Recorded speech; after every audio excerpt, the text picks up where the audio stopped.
So hello everyone. तो finally आपका exam cancel हो चुका है। मैंने लास्ट एक शॉर्ट डाली थी यूट्यूब पर ही इसमें। तो इसमें इतने कमेंट कर रहे थे बच्चे कि भाई कहाँ जा रहे हो, कहाँ जा रहे हो। तभी मैंने कमेंट में रिप्लाई किया था कि मैं मिल के आ रहा हूँ एसएससी के चेयरमैन साहब से, बोल के आ रहा हूँ कि जीडी का एग्ज़ाम पोस्टपोन कर दो, हमारे बच्चों की क्या है थोड़ी कम तैयारी है तो थोड़ा टाइम मिल जाएगा, है ना। उसमें रिप्लाई में ऐसे हंस रहे हो आप लोग, मजाक थोड़ी कर रहा था मैं, हैं। सीरियस नहीं लेते हो मुझे तो अब देखो, मजाक की बात अलग है।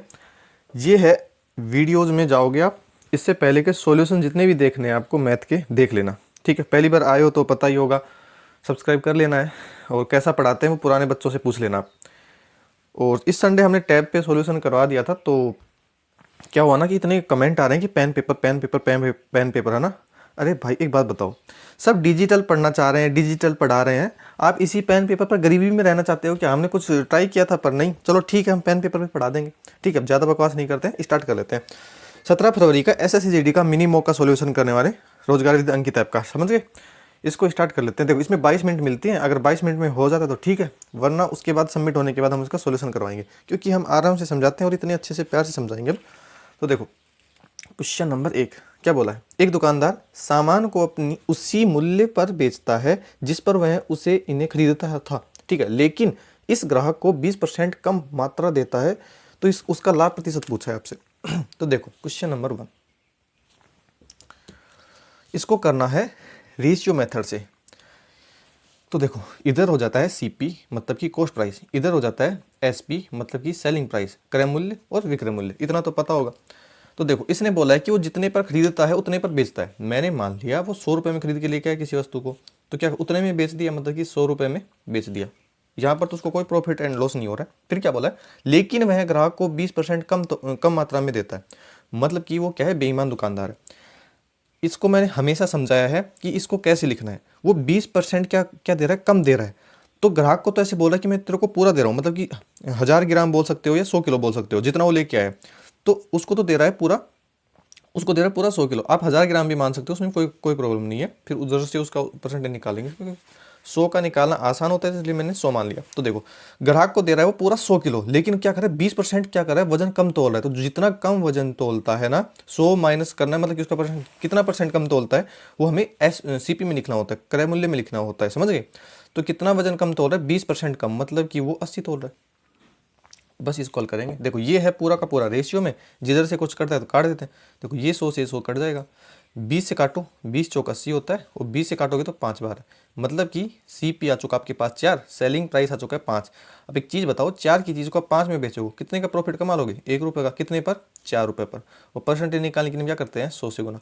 तो 1/4 का मतलब सभी को पता होता है कितना होता है, 25%। तो 25% हमारा करेक्ट आंसर होगा, जो कि ऑप्शन B में दिया हुआ है। ठीक है, इसका और भी बेसिक मेथड है, दूसरा मेथड मैं आपको बताऊं तो भी, है ना, तो वैसे आपको जाना नहीं है।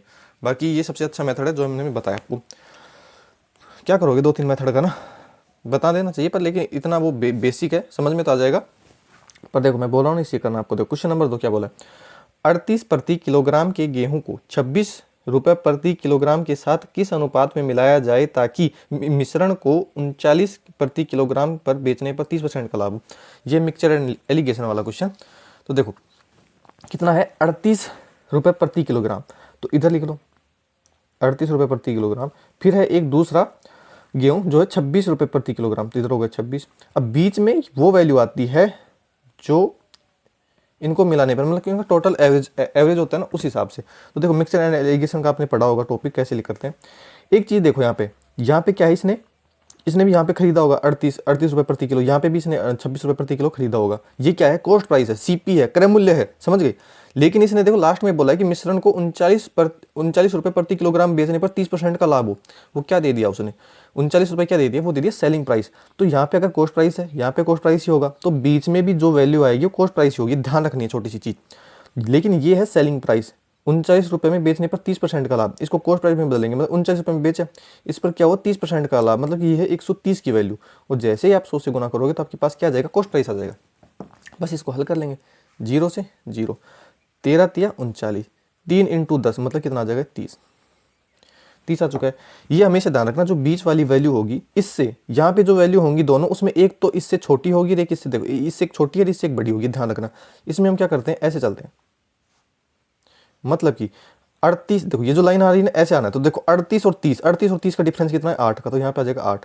फिर इस ऐसे आना है, तो 26 और 30 का डिफरेंस कितना है 4 का, तो यहाँ पे लिख देंगे 4। तो इस अनुपात में वो क्या करेगा, इन गेहूं को मिला देगा। तो देखो इसको काट दें, 4 एकम 4 और 4 से काटेंगे तो 2 बार में, तो 1:2 में मिलाना होगा, जो कि ऑप्शन हमारा किस में, डी में दिया हुआ है, समझ गए। फिर अगला क्वेश्चन देख लो क्या बोला है। क्रमशः 280 मीटर और 260 मीटर लंबी दो रेलगाड़ियां समांतर पटरियों पर एक दूसरे की ओर चल रही हैं। एक की चाल 58 किलोमीटर प्रति घंटा और दूसरे की चाल कितनी है, 50 किलोमीटर प्रति घंटा। उन्हें एक दूसरे को पार करने में कितना सेकंड का समय लगेगा।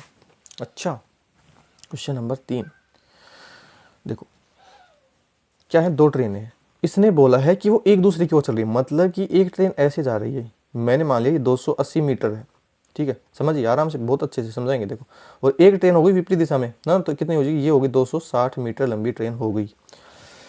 तो जो मैंने हमेशा बताया है, जब वो एक विपरीत दिशा में चलती है, मतलब कि अपोजिट साइड में चल रही है, तो उनकी जो स्पीड होती है वो हमेशा क्या होती है, जुड़ती है, समझिए। और जब ये दोनों पार करेंगी तो देखो ये ट्रेन और ये ट्रेन आपस में एक दूसरे की लंबाई को पार करेंगी, समझ गए इतनी चीज़ को। तो एक की तो है 58 किलोमीटर प्रति घंटा और एक की है 50 किलोमीटर प्रति घंटा। इसने पूछ लिया है टाइम, पूछ लिया आपसे, तो टाइम का फॉर्मूला क्या होता है, टाइम बराबर होता है डिस्टेंस अपॉन स्पीड। तो देखो डिस्टेंस कितनी हो जाएगी, इन दोनों का योग, मतलब कि 260 और 280 कितना हो जाएगा, 26 दूनी 52, 52 और 20 कितना 54, मतलब कि 540। तो क्या हो गया इसका डिस्टेंस हो गया। अब स्पीड कैसे निकालेंगे, इन दोनों का योग, रिलेटिव स्पीड निकालेंगे, तो एक विपरीत दिशा में चल रही है, तो इन दोनों का योग 50 + 58 कितना हो चुका है 108। ये क्या है 108 किलोमीटर प्रति घंटा में, इसको बदलेंगे मीटर पर सेकंड में, तो हम क्या कर देंगे 5/18 से गुना, तो 5 है बटा का 18 ऊपर चला जाएगा, तो ऊपर जाके क्या हो जाएगा, ऊपर गुना हो जाएगा, समझ गए। बस इसको हल करेंगे, 18 5 9 18 6 होता है 108, 6 नाम होता है 54, और 5 से 90 को काटेंगे तो देखो 5 एकम 18 5 90 होता है ना, तो 18 हो जाएगा। तो हमारे पास टाइम कितना आ चुका है, 18 सेकंड हमारे पास टाइम आ चुका है, जो कि ऑप्शन हमारा किस में दिया हुआ है, देख लो उधर, ऑप्शन नंबर ए। समझ में आ रहा है ना, आ रहा है ना समझ में। देखो अगला क्वेश्चन देख लेते हैं, क्वेश्चन नंबर 4 क्या बोला, दो संख्याएं तीसरी संख्या से क्रमशः इतना इतना अधिक है, तो पहली संख्या दूसरी संख्या का कितना परसेंट है। अच्छा देखो, 3 संख्याएं मैंने मान ली, ए हो गई, दूसरी संख्या बी हो गई और तीसरी संख्या सी हो गई। बोला है क्रमशः पहली संख्या 6.25% अधिक है, मतलब कि तीसरी संख्या से, तीसरी संख्या कौन सी है, सी है, एक मिनट देखिए, तीसरी संख्या क्या है, सी है, और तीसरी संख्या से 6.25% अधिक है कौन सी, पहली संख्या। क्रम से बोले तो देखो ये इससे कितनी ज़्यादा है, 6.25%, ये इतनी ज़्यादा है, और दूसरी संख्या, तीसरी संख्या दूसरी संख्या कितनी ज़्यादा है, 25% ज़्यादा है, 25% ज़्यादा है। बस अब देखो क्या करना है, मैंने मान ली तीसरी संख्या क्या मान ली, 100 मान ली, 100 मान ली मैंने तीसरी संख्या। अब इससे 6.25 ज़्यादा है कौन सी, ए, तो कितनी हो जाएगी 106.25, 106.25। ये तीसरी संख्या से 25% अधिक, मतलब कितनी हो जाएगी 125। देखो 100 पर निकालना आसान होता होगा, इतना तो समझ में आया होगा मैंने कैसे कर दिया, ये इतनी ज़्यादा थी तो इसमें 100 मतलब इतना कितना कैसे जोड़ दिया, 100 पे आसान होता है निकालना। इसने क्या बोला है, पहली संख्या दूसरी संख्या की, देखो जिसके साथ की का के ऐसे लगा होता है वो वैल्यू हमेशा नीचे आता है। इसने बोला पहली संख्या, तो पहली संख्या ऊपर आएगी, तो पहली संख्या कौन सी है, 106 है, 106.25 है पहली संख्या होगी।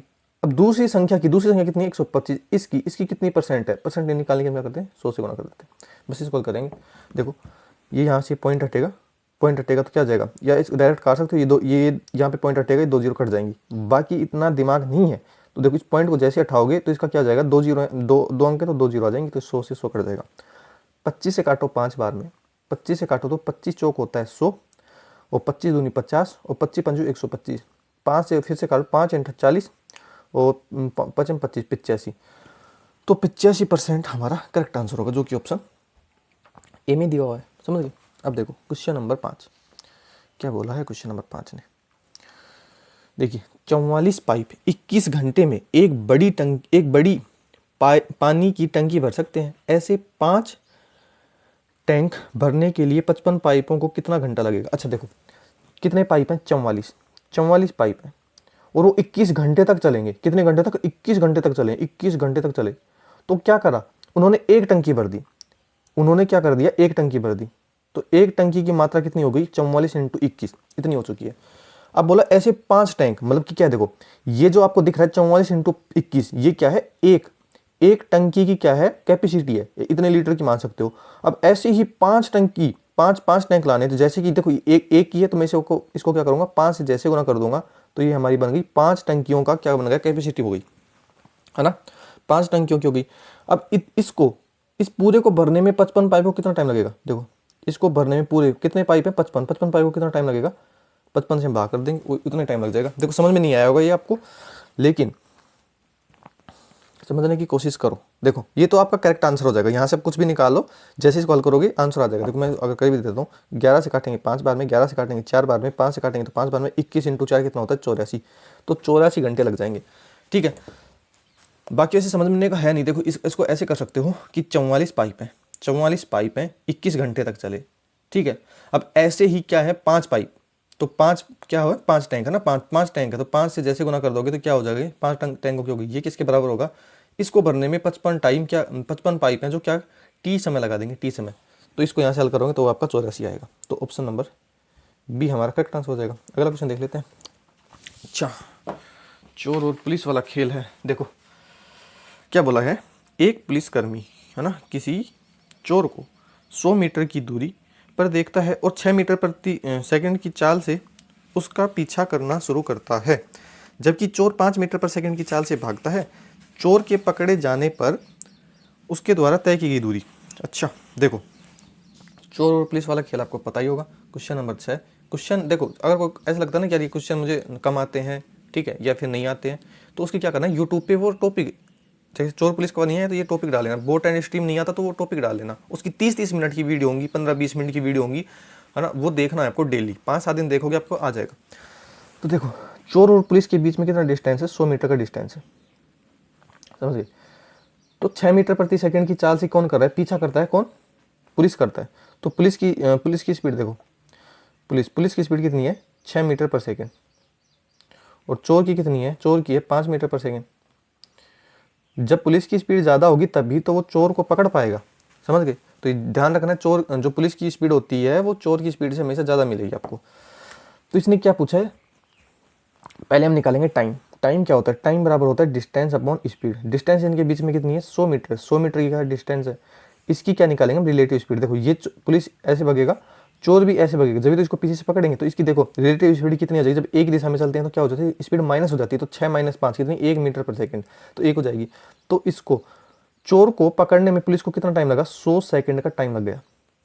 ठीक है, अब जिसका भी डिस्टेंस पूछेगा उससे गुना कर देंगे। तो इसने पूछा है पुलिस का, पुलिस की क्या पूछी है, पुलिस का क्या पूछा है, इसने डिस्टेंस पूछा है ना। तो देखो पुलिस की स्पीड कितनी है, 6 मीटर पर सेकंड। किसका पूछा है इसने, चोर के पकड़े जाने पर, अच्छा चोर का पूछा है। देखो तो यहाँ पे काटते हैं ना, चोर को लिख देंगे चोर।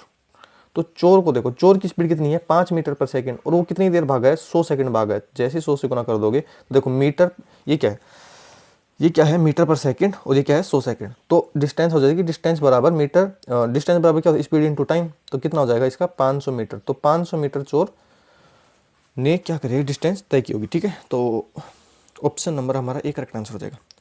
अगला क्वेश्चन देखिए, यदि किसी गोले के आयतन को उसके पृष्ठीय क्षेत्रफल से विभाजित किया जाता है तो परिणाम 54 सेंटीमीटर होता है। अच्छा, गोले की त्रिज्या, ये क्वेश्चन शायद दूसरी तीसरी बार आ रहा है, हमने बहुत बार करवा चुके हैं, देखो फिर भी करवा देते हैं। किसी गोले के आयतन को उसके पृष्ठीय क्षेत्रफल, देखो गोले का जो आयतन होता है उसका फॉर्मूला पता होना चाहिए। गोले का आयतन क्या होता है, 4/3 पाई आर क्यूब, इसका आयतन हो चुका है। इसके आयतन को इसने बोला है, क्या बोला है कि पृष्ठीय क्षेत्रफल से, उसके पृष्ठीय क्षेत्रफल, गोले का पृष्ठीय क्षेत्रफल क्या होता है, 4 pi R square, 4 pi R square ये होता है। ठीक है, गोले का पृष्ठीय क्षेत्रफल भी और संपूर्ण पृष्ठीय क्षेत्रफल भी, सब दोनों सेम समान होते हैं, समझ, इसमें कंफ्यूजन नहीं होना है आपको। विभाजित करते हैं तो कितना प्राप्त होता है, 54 प्राप्त होता है, तो बराबर किसके हो जाएगा, 54 के। अब देखो ये आपको समझ में नहीं आ रहा होगा, ये तीन इसके नीचे ही आएगा। देखो मैं अगर मैं इस 3 को हटा के यहाँ पे लिख दूँ 3 को, तो भी कोई प्रॉब्लम नहीं होनी चाहिए आपको, समझ गए। तो अब आपको क्या है कि काटने में आसानी होगी। देखो तो देखो 4 पाई आर क्यूब, देखो यहाँ पे क्या है 4 पाई आर स्क्वायर, तो 4 पाई आर स्क्वायर से 4 पाई आर क्यूब काटेंगे तो कितना बचेगा, आपकी सिर्फ आर बचेगा, क्योंकि यहाँ पे पावर आर की पावर 2, वहाँ पे आर की पावर 3 है, तो काटेंगे तो आर की पावर 1 बचेगी। तो हमारे पास फाइनली क्या आ जाएगा, r/3 बराबर किसके हो जाएगा, 54 के। तो यहाँ से आर की वैल्यू निकालेंगे तो 54 तिया 4 तिया 12, 5 तिया 15, 1 16, तो आर की वैल्यू 162 आ चुकी है, जो कि ऑप्शन हमारा बी करेक्ट आंसर होगा। अगला क्वेश्चन देखिए, 4 लड़कियों का औसत आयु 12 वर्ष और उनमें से इनमें से 3 की आयु 7, 12, 13 है, तो चौथी लड़की की आयु पूछिए आपसे। Question number 8। तो देखो 4 लड़कियां हैं, 4 लड़कियां, उनकी औसत आयु कितनी है, 12 है। तो इनका योग कितना हो जाएगा, 12 चौक 48। तो वो चारों लड़कियां 48 वर्ष की होंगी। इसने बोला 3 की आयु दे दी है, 3 की आयु देखो, 3 की आयु कितनी दे दी है, 7, 12 और 15। इनका योग कितना बैठेगा, इनका योग बैठेंगे। और चौथी लड़की का पूछा है, तो मैंने मान लिया फोर्थ लड़की की जो आयु है एक्स मान ली, वो किसके बराबर हो जाएगी, 48 के, क्योंकि इनकी आयु जितनी है वो क्या है, इसकी आयु के बराबर होगा। समझ गए। तो देखो इनको जोड़ेंगे तो 12, 5 कितना होगा, अच्छा 12, 15, 15, 15 और 7, 20, 22, 22 से 2 24, 24, 10, 34। तो ये कितना चुका है, 34, 34 प्लस एक्स बराबर 48। तो यहाँ से x की वैल्यू निकालेंगे, 34 इधर जाके घट जाएगा, तो 34 को घटाएंगे तो 8 में 4 जाएगा, तो 4 और 1। क्या हमने सही किया है, देखो 5, 2, 7 और 7, 7, 14, 14 चौको अच्छा लगी 1, बिल्कुल सही है ना। तो 8 में से 4 जाएगा तो वो 4 बचेगा, और 4 में से 3 जाएगा तो 1 बचेगा। ठीक है, इसमें कोई किसी को समस्या। देखो 5 हमने कहीं पे कुछ, अच्छा 1 मिनट रुकिए, देखिए तभी देखो 7, हाँ 14 है ना, अच्छा 7, 12, 13, देखो हमने छोटी सी गलती कर दी कि इनकी आयु कितनी है, एक की 7 है, एक की 12 है और एक की है 13। एक की कितनी है, 13। एक की कितनी है, 13 है। अब देखिए, अब जोड़िए, तो 12 दूनी 24 से लेकर 25 होता है, और 25 और 7 कितना होता है, 32 होता है। तो यहाँ पे आएगा 32, तो यहाँ पे भी क्या जाएगा 32। तो जैसे ही 48 में से 32 घटाओगे तो 8 में से 2 जाएगा तो 6, और 4 में से 3 जाएगा तो 1। तो x की वैल्यू हमारे पास कितनी आ चुकी है, 16 आ चुकी है, जो कि ऑप्शन हमारा बी करेक्ट आंसर होगा। देखो 8वां क्वेश्चन देखो, एक कार है जो 5 घंटे में 275 किलोमीटर की दूरी तय कर सकती है। इसकी चाल 5 किलोमीटर प्रति घंटा कम कर दी जाए तो कार द्वारा 300 किलोमीटर की दूरी तय करने में कितना समय लगेगा। ये क्वेश्चन भी शायद मैं आपको फिर से करवा रहा हूँ, तीसरी बार करवा रहा हूँ, 2 बार तो मुझे याद भी है। देखो अच्छा, इसकी स्पीड कैसे निकालेंगे, स्पीड बराबर डिस्टेंस अपॉन टाइम। तो कितनी है, 275 किलोमीटर है, 275 किलोमीटर को 5 घंटे में पार करेगी, तो कितना टाइम लगा दी, कहा देखो 5 में 25 और 5 में 25, तो 55 किलोमीटर प्रति घंटा की चाल से चलेगी, 55 किलोमीटर प्रति घंटा की चाल चलेगी। अब बोला इसने अगर इसकी चाल को 5 किलोमीटर प्रति घंटा कर, मतलब कि 5 अगर कम कर दें इसकी स्पीड को, तो कितनी बच जाएगी, इसकी स्पीड बच जाएगी 50 किलोमीटर प्रति घंटा, 50 किलोमीटर प्रति घंटा बच जाएगी। अब बोला तो कार द्वारा 300 किलोमीटर दूरी को तय करने में कितना टाइम लगता है, तो टाइम बराबर क्या होता है, डिस्टेंस अपॉन स्पीड होती है। तो डिस्टेंस इसने कितनी दी है, 300 किलोमीटर, 300 किलोमीटर दी है। तो 300 किलोमीटर को 50 की स्पीड से तय करो, कितना टाइम लगा है, 0 से 0, 5 से काटोगे तो 6, तो 6 घंटे लगा दोगे आप। 6 घंटा कौन से ऑप्शन में दिया हुआ है, ऑप्शन नंबर डी में ही दिया हुआ है। ठीक है, अगला क्वेश्चन, क्वेश्चन नंबर 10 क्या बोला है, एक ठोस गोलाकार वस्तु को बेलन के आकार में पिघलाया जाता है जिस पर समान त्रिज्या वाला शंकु बनाया जाता है। बेलन और गोले प्रत्येक का व्यास कितना है, 21 सेंटीमीटर है। यदि बेलन की ऊंचाई 7 सेंटीमीटर है तो शंकु की ऊंचाई क्या है। अच्छा देखो, पेज चेंज कर लेते हैं, क्या हो सकता है इसमें थोड़ा। देखो मेंसुरेशन के जितने भी क्वेश्चन आते हैं, मैंने हमेशा बोला है आपको कि उसके पहले आपको सारे के सारे फॉर्मूले याद होने चाहिए आपके पास। सही बता रहा हूँ मैं, जैसे एडीपीटी है वैसे पूछ रही है आपकी जो एग्जाम में है ना, 4-5 क्वेश्चन फिक्स मान लो कि मेंसुरेशन के आएंगे आपके में, जितना मुझे लग रहा है और जितना एक्सपीरियंस है, क्योंकि दिल्ली पुलिस को देखते हुए, पूरे एग्जाम को, CGL सभी को देखते हुए मेंसुरेशन के क्वेश्चन आ सकते हैं आपके पास। तो देखो एक ठोस गोलाकार वस्तु है, उसको बेलन के आकार में पिघलाया जाता है। तो मैंने हमेशा बताया आपको, क्या बताया है कि जब भी कोई वस्तु से और पिघलाकर दूसरी वस्तु बनाई जाती है तो उन दोनों का आयतन हमेशा बराबर होता है। ठीक है, तो देखो गोलाकार जो वस्तु है उसका बेलन के आकार का, देखो गोलाकार, तो गोले का आयतन क्या होता है, देखो इसमें क्या होगा, जो गोले का आयतन मतलब वॉल्यूम होता है, मैं वी से डिनोट कर रहा हूँ क्योंकि टाइम दे। गोले का आयतन है वो किसके बराबर होगा, इसने बोला बेलन के आकार का, मतलब कि बेलन का आयतन वॉल्यूम को वी, बेलन का आयतन जिस पर समान त्रिज्या वाला शंकु लगाया गया। मतलब कि इसमें देखो इसी चीज से पिघलाकर ये बनाकर उसमें शंकु भी बनाया और तो शंकु ऊपर लगा दिया। तो जो गोले का आयतन है वो किसके बराबर होगा, बेलन के आयतन प्लस शंकु का जो आयतन होगा उसके बराबर होगा। शंकु का आयतन मतलब वॉल्यूम मतलब वी। तो इनके आपको फॉर्मूले पते होने चाहिए। तो गोले का जो आयतन होता है वो मेरे भाई क्या होता है, 4/3 पाई आर क्यूब। गोले का आयतन तो ये होता है। तो बेलन का आयतन क्या होता है, बेलन का आयतन क्या होता है, वो होता है पाई आर स्क्वायर एच प्लस शंकु का आयतन कितना होता है, 1/3 पाई आर स्क्वायर एच। इतना समझ गया? तो देखो अगर मैं थोड़ा डायग्राम बना दूं आपके सामने, इसने देखो क्या बनाया, बेलन बनाया है। क्या बनाया है? बेलन। तो बेलन होता है इस शेप का, ठीक है। इसने क्या बना दिया? बेलन। और इस बेलन पे क्या बनाया है? इसने रखा है शंकु। तो शंकु कैसे होता है? शंकु ऐसे होता है। तो इस हिसाब से इसने शंकु रखा है। देखो यहाँ से लेके क्या क्या होती है? त्रिज्या होती है आर, और ये क्या होती है? ऊंचाई होती है, और ये क्या होती है? तिर्यक ऊंचाई होती है। तो देखो इसने क्या दिया है? प्रत्येक का व्यास, मतलब कि बेलन और गोले का प्रत्येक का व्यास कितना? 21 है। 21 है तो इसकी त्रिज्या कितनी हो जाएगी? मैं यहाँ पे अगर साइड में लिखूँ, देखो अगर व्यास 21 है तो त्रिज्या होती है उसकी आधी, तो 21/2 सेंटीमीटर हो जाएगी। ये ध्यान रखना पहली चीज़ तो। और इसने क्या दिया है? बेलन की ऊंचाई। बेलन की ऊंचाई कितनी दी है? बेलन की ऊंचाई दी है इसने 21। ये किसकी है? बेलन की है। ये भी ध्यान रखना है। बस दो ही चीज़ दी है और कुछ भी नहीं दिया। लेकिन आपको ये चीज़ ध्यान रखनी है कि बेलन, इनका क्या है कि इनकी त्रिज्या समान है।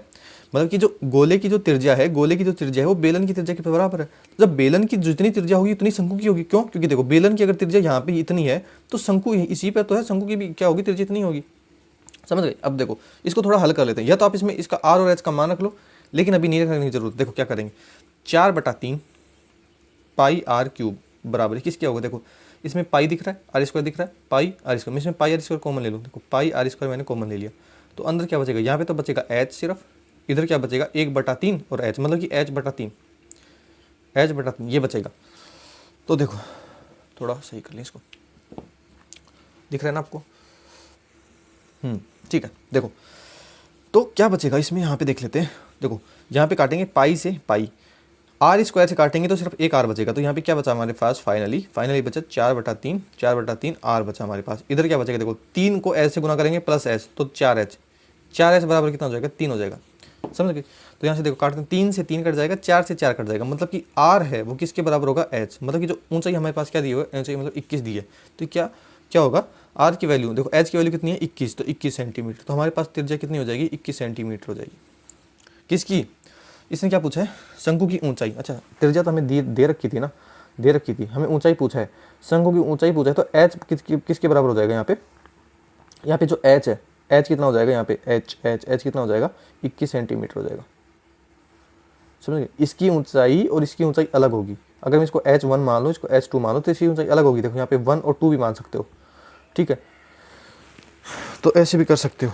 अब देखते हैं आगे। 21 सेंटीमीटर हमारा करेक्ट आंसर होगा। समझ गए? अगला क्वेश्चन देख लेते हैं। इसको आप थोड़ा सा और कर सकते हो। देखो मेरे हिसाब से तो 21 ही आ रहा है ना। आप थोड़ा सा क्या करोगे, आप इस ऐसे दिमाग लगाओगे, यहाँ पे H1 है, यहाँ पे H2 है। तो H1 तो इसने दे रखा है 21। समझ गए? यहाँ पे अच्छा देखो मैं बता देता हूँ। यहाँ पे क्या बचा था हमारे पास? 4/3 आर बचा था, 4/3 आर बचा था। और इधर क्या बचेगा? 3H1 प्लस H2 ये बचेगा, और अपॉन में 3 है तो 3 से 3 कट जाएगा। अच्छा ऐसे भी कर सकते हो आप, है ना। तो 4 आर की वैल्यू कितनी है यहाँ पे? 21/2, 21/2 आर की वैल्यू बराबर 3H1। तो H1 इसका वैल्यू दे रखा है, देखो सबमिट हो चुका है। तो H1 3H1 की कितनी वैल्यू दे रखी है? 21 प्लस ये कितना हो जाएगा? H2 की हमें वैल्यू निकालनी थी। देखो 2 से काटेंगे तो कितने बार? 2 बार में। तो देखो 21 का 2 गुना है, 21 का 3 गुना है। तो 21 के 2 गुना में से घटाएगा तो क्या बचेगा? 21 का 1 गुना बचेगा ना। तो 21 का 1 गुना कितना होता है? 21 होता है। ऐसे भी निकाल सकते हो, है ना। हमने शायद ये सही किया है। देखो अच्छा हमने 10 क्वेश्चन किए थे, 10 के क्वेश्चन हमारे ठीक है। अब जो बचे हुए क्वेश्चन है उसको भी फटाफट कर ही लेते हैं। क्वेश्चन अटेम्प्ट में जाएंगे, क्वेश्चन नंबर 11 से शुरू करते हैं। देखो इसमें थोड़ा आंसर दिख जाएगा आपको, तो उससे आपको टेंशन नहीं लेनी है। हम क्या करेंगे? आंसर निकालेंगे। क्वेश्चन नंबर 11 देखो, गणित में ए के अंक उसके अभ्यास समय से अनुक्रमणित हैं।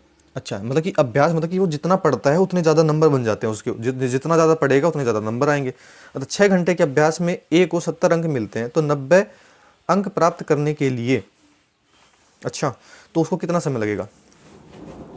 आप समझिए। देखो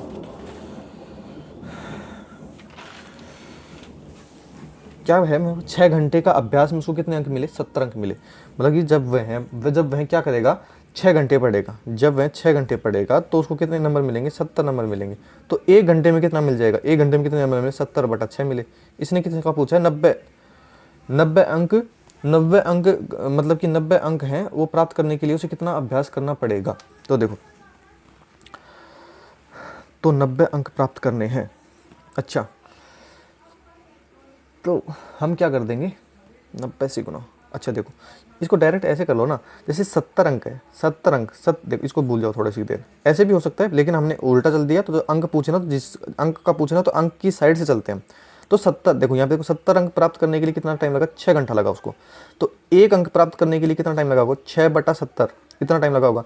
अब इसको 90 अंक प्राप्त करने, तो 90 को 90 से गुना कर देंगे, ऐसे हल करना पड़ेगा। देखो 0 से 0 ये कट चुका है, ठीक है।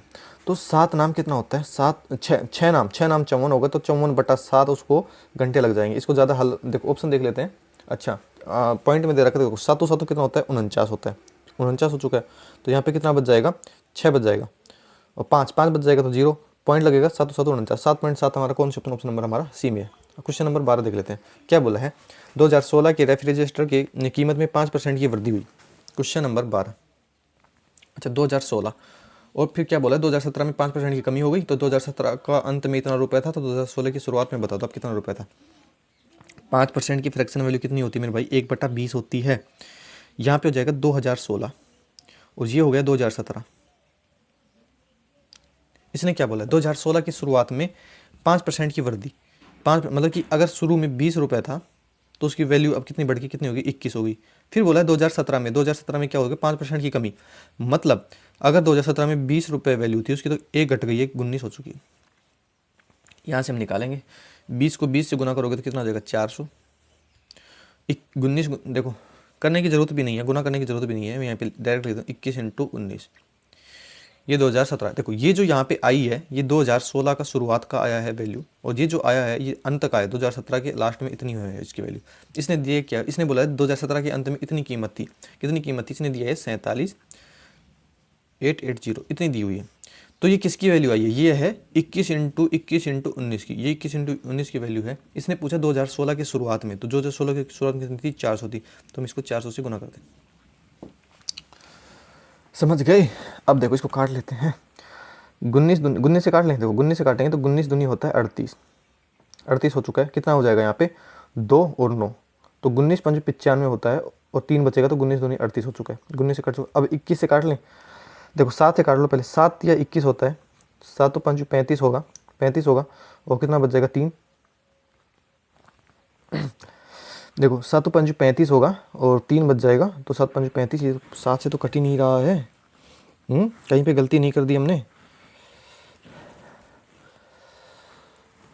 अच्छा 7 × 5 = 35, 35 3 7 × 5 = 35, और फिर यहाँ पे 2 बचेगा, फिर भी नहीं कटेगा, ये पूरा कटेगा या नहीं। 19 से काट देंगे भाई, 19 दूनी होता है 38, 38 होता है मेरे भाई। तो यहाँ पे कितना बच जाएगा, 9 बच जाएगा, 1 बच जाएगा।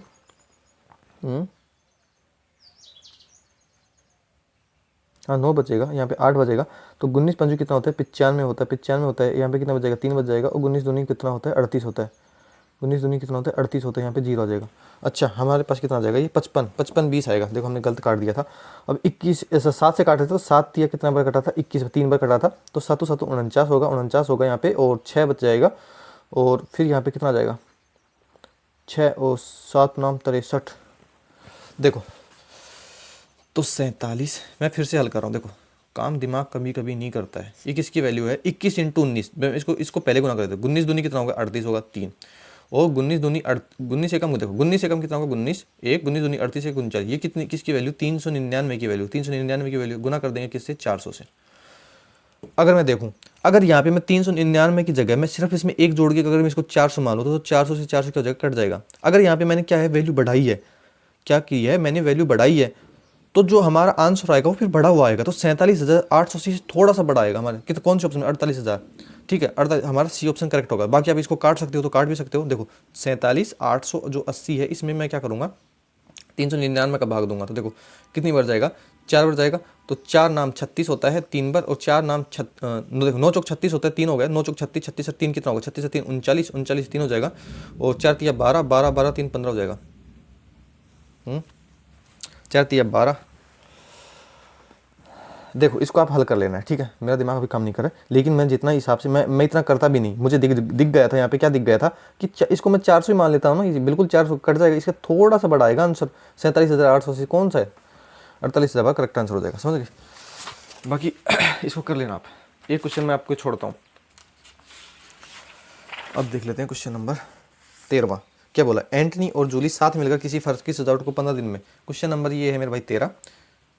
देखो, एक है तो एंटनी, एक है जूली, ये साथ मिलकर किसी काम को कितने दिन में, 15 दिन में कर सकते हैं। फिर बोला है जूली है जो अकेले 20 दिन में, तो जूली है ये अकेले 20 दिन में कर सकती है, तो एंटनी अकेले उस फर्श को कितने दिन में सजा देगा। एलसीएम लेंगे इनका, एलसीएम कितना होता है 60 आएगा, तो 15 एफिशिएंसी 15 चौक 60 और 20 तिया 60, इसका मैंने भाग दिया था। तो अगर जूली की एफिशिएंसी 3 है तो ये दोनों की 4 है, 4 है तो एंटनी कितनी होगी, इसकी होगी 1, तो 3 1 दोनों मिलकर तभी तो 4 इनकी एफिशिएंसी बैठेगी। देखो काम कितना है, 60 काम है, किससे करवाना है, जिससे करवाना उसका भाग देंगे, उसकी एफिशिएंसी का भाग देंगे, किससे करवाना है एंटनी से, तो इसका 1 से भाग दे देंगे। तो कितना टाइम लग जाएगा इसको, 60 दिन, 60 दिन किसको, एंटनी को लग जाएंगे, जो कि ऑप्शन डी में दिया हुआ है। देखो क्या बोला, एक पहिए का व्यास 42 सेंटीमीटर, इसकी परिधि ज्ञात करनी है आपको। तो क्वेश्चन नंबर 14, तो जो वर्त होता है उसका पेरीमीटर, परिधि, उसका फॉर्मूला क्या होता है, वो होता है 2πr, ये होता है। तो 2 पाई की वैल्यू कितनी होती है, 22/7, आर की, अच्छा थोड़ा ऊपर करें तो दे नहीं रहा ना, पाई की वैल्यू 7 हो चुकी है, आर की वैल्यू देखो, इसने व्यास दिया है, इसने व्यास कितना दिया है, 42 दिया है, तो इसकी त्रिज्या इसकी आधी होती है, त्रिज्या कितनी हो जाएगी, 42/2, मतलब कि 21 हो जाएगी, इतना तो पता होगा। तो इसको हल करेंगे, देखो 7 से काट लो 3 बार में, तो देखो 3 को इसको कर, 3 दूनी 6, 6 दूनी 12, 12 × 11 कितना होता है 132, 132 हमारा करेक्ट आंसर होगा, जो कि ऑप्शन डी में दिया हुआ है। एक दुकानदार अपने ग्राहकों को 22% की छूट देता है और फिर भी 36% का लाभ अर्जित करता है। यदि दुकानदार के लिए वस्तु की कीमत लागत 1092 है तो वस्तु का अंकित मूल्य ज्ञात करना है आपको। तो देखो इसमें क्या करना है, क्वेश्चन नंबर 15 है, तीनों चीज़ दी है, जब मैंने बोला है कि तीनों चीज़ें लिख लेनी है आपको पहले ही। सीपी मतलब कि कॉस्ट प्राइस क्रय मूल्य लिख लेना है, मार्क प्राइस मतलब कि अंकित मूल्य लिख लेना है, और सेलिंग प्राइस मतलब कि आपको विक्रय मूल्य लिख लेना है। ऐसे फर्स्ट लाइन पढ़नी है आपको, इसने बोला है कि ग्राहक को 22% की छूट देता है, तो छूट हमेशा किस पर दी जाती है आपको पता होगा, मार्क प्राइस पर। अगर उस पर 100 रुपये लिखा हुआ था, उसने 22% की छूट दे दी, उसने कितने पर बेच दिया होगा, उसने 78 पर बेच दिया होगा, ठीक है। अब बोला कि जो ये 78 पर बेचा, इस पर क्या हो, 36% का लाभ हुआ है, मतलब कि जो ये 78 है, ये क्या है 36% का लाभ, मतलब कि 136 की वैल्यू है। जैसे ही आप इसको 100 से गुना करोगे, आपके पास क्या आ जाएगा, कॉस्ट प्राइस आ जाएगा। यहाँ पे इसको हल करते हैं, 4 से काटेंगे तो 25 बार में, 4 से काटेंगे तो 4 तिया 12 होता है और 4 चौक 16 होता है। 2 से काटोगे आप तो 2 तिया 6 होगा, 2 नाम 18 होगा, और 2 से काटोगे तो 17 बार में। तो आपके पास क्या आ चुका है, कॉस्ट प्राइस 39 × 25/17, ठीक है। तो 25 को 39 से गुना करूँगा तो देखो 25 नाम होता है 225, ठीक है, 22 बच जाएगा। 25 तिया 25 75, 76 70 और 70, 25 तिया देखो 25 तिया होगा 75, 75 76 77 77 87 97, मतलब कि 97 आ चुका है यहाँ पे, और अपॉन का 17 आएगा यहाँ पे, 17 तो है ही। इस 17 को हटाने के लिए मैं सब जगह 17 से गुना कर दूंगा, तो इसको 17 से यहाँ से हटेगा 17 और इधर जाएगा 17 गुना होगा, तो इस ये भी 17 से गुना होगा, ये भी 17 से गुना होगा। लेकिन आपको सेलिंग प्राइस को 17 से गुना नहीं करना है, क्योंकि इसने पूछा ही नहीं है सेलिंग प्राइस की, तो मार्क प्राइस पूछा है। तो यहाँ पे देखो इसका कोड प्राइस कितना हो जाएगा, 975 हो चुका है, और इधर जाके गुना होगा तो कितना हो जाएगा, 1700 हो जाएगा। मार्क प्राइस कितना हो जाएगा, 1700। इसने क्या पूछा है कि अंकित मूल्य ज्ञात करना है, तो देखो अंकित मूल्य क्या करेंगे, इसने बोला है क्रय मूल्य कितने, लागत मूल्य कितने दिए, 1092 दिए इसने। तो 1092 किसकी वैल्यू, हमारे हिसाब से कॉस्ट प्राइस कितना है, 975 है, तो ये किसकी वैल्यू है, 975 की वैल्यू। जो पूछेगा उससे गुना कर देंगे। देखो मार्क प्राइस पूछा है तो इसको 17 से गुना कर दिया इसने। सेलिंग, अगर सेलिंग प्राइस पूछता तो ये 17 यहाँ पे भी गुना होता, यहाँ पे भी गुना होता, फिर जो वैल्यू आती है उसको 17 से मतलब क्या करते, सेलिंग प्राइस हो जाता वो, ठीक है। तो यहाँ पे किसने पूछा, जैसे मार्क प्राइस अंकित मूल्य पूछा, तो 1700 से हम इसको गुना कर देंगे, बस हो गया आपका काम। अब आपको इसको हल कर लेना है। तो देखो 25 से काटेंगे,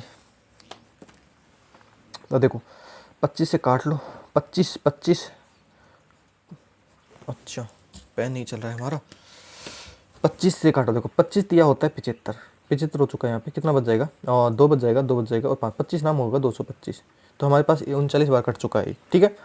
फिर यहाँ से इसको काटेंगे तो 25, देखो यहाँ पे गुना भी नहीं करना था लेकिन हमने कर दिया है, वो कोई दिक्कत नहीं है। देखो 25 से काट लो तो 25 की 150, 25 की 150 होता है ना, 25 की 150 होगा यहाँ पे, और 25 × 200, ठीक है। 13 तिया 39, 13 चौक 52, 13 5 65, 13 6 होता है 78, 3 से काटेंगे 2 बार में। तो यहाँ पे 1092 का 2 गुना कितना हो जाएगा, 2 दूनी 4, 9 दूनी 18, 9 दूनी 18, और यहाँ पे कितना हो जाएगा, 2 1 कम 2। अच्छा कहीं पे हमने फिर से कैलकुलेशन में इतनी मिस्टेक क्यों हो रही है, समझ में नहीं आ रहा मैं तो। तेरह तेरह तीन तीन तीन तेरह छब्बीस तेरह 39 होता है, 13 चौक 52, 13 पंच 65, 13 छिकी होता है 78। अच्छा 68 समझ के काट दिया हमने, यही तो प्रॉब्लम है। तो यहाँ पे देखो फिर से कर लेते हैं, 1000 जो 92 है वो 975 की वैल्यू है और गुना कर देंगे हम 1700 से। तो यहाँ से तो हमने काट लिया था कितनी बार, 25 से काटा था 39 बार में कटा था, और ये 25 से काटा था 68 बार में कटा था, ठीक है। तो यहाँ से हम इसको काट लेते हैं, 13 तिया होता है 39, 13 से 13 नाम होता है, 13 पंच 13 अंठ होता है 104, और 104 होता है यहाँ पे, और 13 चौक होता होगा 52, ठीक है। 3 से काटेंगे तो 3 दूनी 6 होगा और 3 अंटू 24 होगा, ठीक है। तो हमारे पास फाइनली कितना हो चुका है 28 इंटू 68, 28 इंटू 68, इसको गुना करेंगे। देखो 8 आठों कितना होता है 64 होता है 6, और 8 दूनी 16 और 8 छः की 48, मतलब कि यहाँ पे 6 है, 6 है और 2 8 64, 64 6 कितना हो जाएगा 70 7, और 6 दूनी 12, 12 12 12 और 7 कितना हो 19। तो 1904 हमारा करेक्ट आंसर, जो कि ऑप्शन हमारा ए में दिया, ठीक है। ज़्यादा ही समझाने में क्या होता है, टाइम ज़्यादा लग जाता है, ये आपको गुना करना आना चाहिए, कैसे हम गुना करते हैं इसको, ठीक है। छोटी छोटी गलतियाँ हो रही हैं बहुत ज़्यादा आज तो। क्वेश्चन नंबर 16, दिमाग नहीं कर रहा भाई काम, देखो। अच्छा ये गुना भाग है, उम्मीद है ये आप कर लोगे, नहीं कर पाओगे क्या बताओ, छोड़ देता हूँ मैं आपके लिए, है ना। ये गुना भाग है और कुछ भी नहीं है, बोडो मास का नियम आपको पता होना चाहिए, ये क्वेश्चन मैं आपके लिए छोड़ रहा हूँ भाई, इसमें कुछ भी नहीं है। गुना भाग है तो बहुत बेसिक सी चीज़ है, कॉन्सेप्ट आपको नहीं पता वो याद कर लेने। देखो एक व्यक्ति है जो 3 किलोमीटर प्रति घंटा की चाल से चलने पर अपने गंतव्य पर 30 मिनट देरी से पहुँचता है, और यदि यदि उसकी चाल 4 किलोमीटर प्रति घंटा हो जाती है तो उस समय से 30 मिनट पहले पहुंच जाता है उसके आरंभिक बिंदु से उसके गंतव्य की दूरी। तो देखो इसका एक डायरेक्ट फॉर्मूला होता है कि डिस्टेंस बराबर क्या होता है S1 S2, ये क्या है स्पीड 1 स्पीड 2, यहाँ पे आ जाएगा S1 माइनस S2, ये होगा मोड में मतलब कि पॉजिटिव वैल्यू लेनी है स्पीड की, गुना कर देंगे डेल टाइम, मतलब कि टाइम का डिफरेंस, ये हमेशा कितने में होता है घंटे में होता है, हावर्स में होता है, ये चीज़ हमको ध्यान रखना है। तो डिस्टेंस निकालने देखो S1 स्पीड 1 कितनी है 3 किलोमीटर प्रति घंटा, और S2 देखो S2 कितनी है 4 किलोमीटर प्रति घंटा दूसरी स्पीड, इन दोनों का डिफरेंस कितना आ जाएगा 1 आ जाएगा, गुना कर देंगे डेल टाइम मतलब कि देखो 30 मिनट पहले, देखो 30 मिनट देरी से पहुंचा और 30 मिनट पहले पहुंच गया, मतलब डिफरेंस कितना हो रहा है 60 मिनट का हो चुका है। देखो 30 मिनट पहले और 30 मिनट बाद में, तो यहाँ से देखो यहाँ से जब पूछेगा 0 पे पहुंचा होगा, फिर यहाँ पे कितने पर 30 पर प्लस, तो -30 से +30 पर कितना डिफरेंस होगा 60 मिनट का होगा।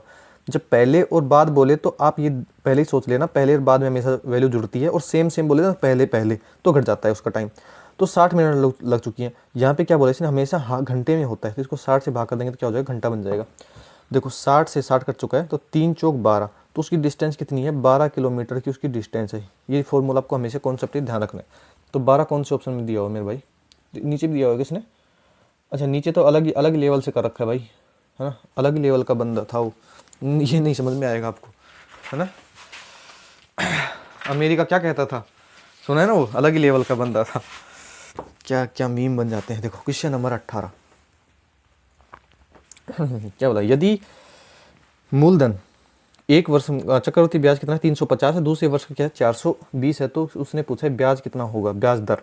देखो पहले वर्ष का कितना है 350 ब्याज मिला, दूसरे वर्ष कितना मिला 420 रुपये, तो यहाँ पे देखो 350 से कितना मिल गया 420 मिल गया, कितना ज़्यादा मिल गया। देखो या तो इसको रेशियो ले लो या फिर आपको वैसे भी कर सकते हो, तो रेशियो में ले रहा हूँ। देखो 0 से 0 कटेगा, 7 से काटूँ 5 बार में, 7 से काटूँ मैं 6 बार में, तो 5 रुपये से 6 रुपये 1 रुपये का ब्याज मिला, कितने पर 5 पर गुना कर देंगे 100 से। तो 1/5 का मतलब ही क्या होता है 20% होता है, जो कि ऑप्शन हमारा बी में भी दिया हुआ है। क्वेश्चन नंबर 19 देख लेते हैं क्या बोला है, राम अपने वेतन का 30% भोजन पर 10%, अच्छा देखो 30% तो भोजन पर खर्च कर रहा है, फिर बोला 10% किस पर, किराए पर, घर के किराए पर, 7% मनोरंजन पर, और 6% क्या परिवहन पर। तो उसने टोटल खर्च कितना कर दिया, ये क्या है, ये मेरे भाई खर्च है। तो देखो 10 कितना हो जाएगा 40 हो चुका है, 40 और 6 12 13, तो 50 53% क्या कर चुका है, 53% उसने खर्च कर दिया। तो उसके पास बचा कितना, तो 100 माइनस 53, उसके पास बचा 47% उसके पास बचा।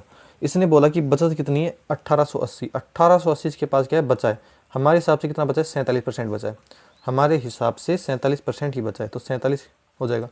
क्या पूछा इसने, मासिक वेतन, तो वेतन हमने क्या माना है 100% माना है अपने आप में, तो 100 हो जाएगा।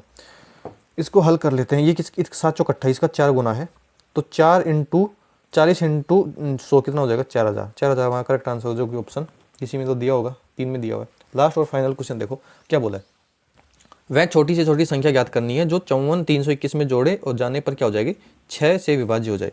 अच्छा देखो इसमें आपको क्या करना है, पहले तो कुछ बच्चे क्या करेंगे, इसको ऑप्शन में रखेंगे। देखो ए ऑप्शन उठाएंगे, 2 3 4 ऐसे, फिर उसमें जोड़ जोड़ के देखेंगे कि वो 6 से क्या हो जाएगी, पूर्णतः विभाजित हो जाएगी। ठीक है, उसमें क्या हो जाएगा, अगर अगर अगर आपके पास फोर्थ ऑप्शन आता है तो बहुत ज़्यादा टाइम लग जाएगा। तो आपको डायरेक्ट कुछ भी नहीं करें, इसको डायरेक्ट भाग दे लो ना। 54 321 है, इसमें 6 का तो भाग देना, कितना टाइम लग जाएगा। तो 6 नाम तो होता है 54, 0 3 भाग नहीं जा रहा है, 2 6 5 30 होगा, तो यहाँ पे कितना आ जाएगा, 2 आ जाएगा, 1 आ जाएगा यहाँ पे देखो। ठीक है, 6 2 12, 6 3 कितना हो जाएगा 18, तो कितना बचेगा 3। तो हमारे पास 3 शेषफल बच गया। अगर मैं इस 3 को इस संख्या में जोड़ दूंगा तो मेरे पास कुछ भी नहीं बचेगा, पूर्णतः विभाजित हो जाएगी। तो हमें क्या करना है, इस संख्या में सिर्फ 3 जोड़ना है। तो ऑप्शन नंबर हमारा ए करेक्ट आंसर हो जाएगा। समझ गए। तो उम्मीद है क्लास अच्छी लगी होगी और एग्ज़ाम आपका बढ़ चुका है, तो अच्छे से तैयारी करनी है। जो टॉपिक एडिक्विटी पूछ रही है रीसेंट एग्जाम में, वो आपको अच्छे से तैयार कर लेना है। आपको बहुत सारे नए टॉपिक देखने को मिलेंगे जो कि प्रीवियस ईयर में आपसे पूछा नहीं गया। तो ऐसा मत करना, चाहे हिंदी हो, चाहे रीजनिंग हो, चाहे मैथ हो, चाहे जीके हो, बहुत अलग अलग पूछेगा। तो ऐसा नहीं करना है आपको कि प्रीवियस ईयर में तो ये टॉपिक तो आया हुआ नहीं है, संधि नहीं आई, समास नहीं है, तो नहीं पढ़े। और टाइम है तो पढ़ लेना, मेरी राय तो यही है आपसे। और कोई माइंड में कोई सवाल आ रहा हो तो कमेंट कर देना, सभी के रिप्लाई मिल जाते हैं। थोड़ा लेट मिल जाए, थोड़ा किसी को जल्दी मिल जाए, पर रिप्लाई सभी को मिल जाते हैं ना। फिर मिलते हैं अगली वीडियो में, तब तक के लिए मेरे भाई धन्यवाद। अच्छे से पढ़ते रहिए, ठीक है।